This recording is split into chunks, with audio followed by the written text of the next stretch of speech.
a sad reflection on the state of our media and many of the outlets represented in this room that you obsessively try to shill for this MS-13 terrorist. Well, no coverage occurred in your papers about any of the Americans that were raped and tortured and murdered by the illegals that Biden was importing into our country. You know, you talk about due process. The Biden administration made the decision to give extensive due process to two Tren de Aragua terrorists that were apprehended at the border just a couple years ago.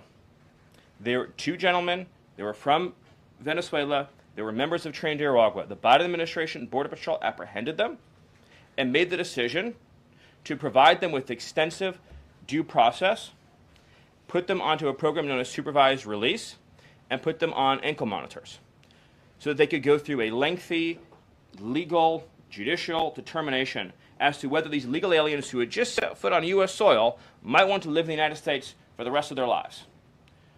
What was the result of that decision? What was the result of that choice that was made? Those two men kidnapped a young girl named Jocelyn Ungary from her family.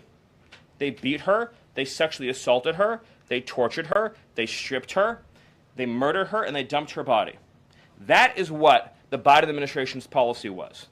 Most of your papers never covered her story when it happened. To the extent that you covered it at all, it was because President Trump forced you to cover it by highlighting it repeatedly over and over again. He had to shame you into covering it.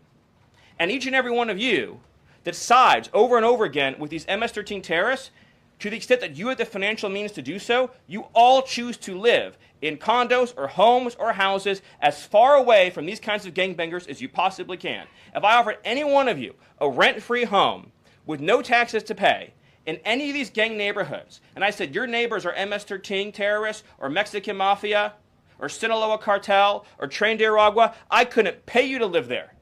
But yet you, with your coverage, are trying to force innocent Americans to have these people as their neighbors, and that one day their daughter may be abducted from their home and raped and murdered.